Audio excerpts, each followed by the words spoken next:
संजय वरगेकरांच्या कुटुंबाला न्याय मिळाला पाहिजे।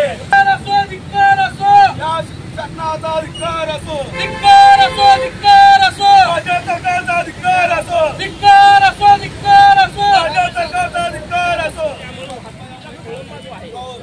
एकूणच चित्र आपल्याला दिसून येते।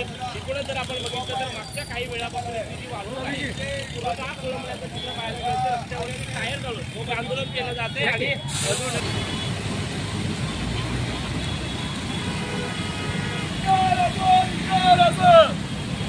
राज्य सरकारचा धिक्कार असो।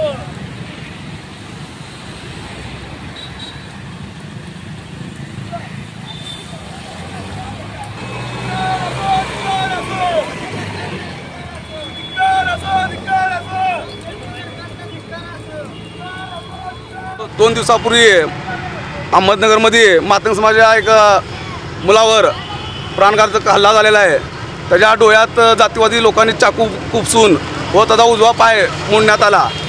तरी येणाऱ्या या काळात जे मराठवाडा विदर्भामध्ये जे मातंग समाजावर अन्याय होते ती ह्याची कुठं तर भाजप सरकारनं कुठं तर लक्ष दिलं पाहिजे।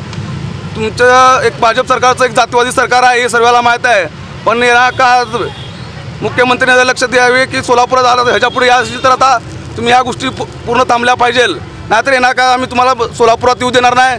जे अन्याय आतापर्यंत आमच्या समाजावर होत होते ते जाऊन वारंवार इथं लातूर असू द्या उस्मानाबाद ह्या भागात पूर्ण आपल्या समाजावर अन्याय चालू होती। ह्याचं कुठं तर भाजप सरकारनं लक्ष दिलं पाहिजे, नाहीतर आम्ही ह्याच्या पुढे तीव्र आंदोलन करण्यात येईल। अहमदनगर जिल्ह्यातील सोनाई या गावामध्ये संजय वैरगेकर या तरुणावर जो प्राणघातक आणि जातीय विषमतेतून जो हल्ला झालेला आहे त्या हल्ल्याचा निषेध करण्यासाठी आम्ही डेमोक्रेटिक पार्टी ऑफ इंडियाच्या वतीने आज सोलापूर पुणे हायवे या ठिकाणी रास्ता रोको आंदोलन केलेलं आहे।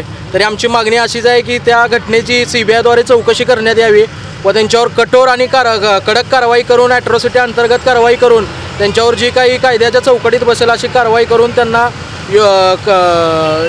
कुटुंबाला न्याय मिळवून द्यावा हीच आमची विनंती आहे।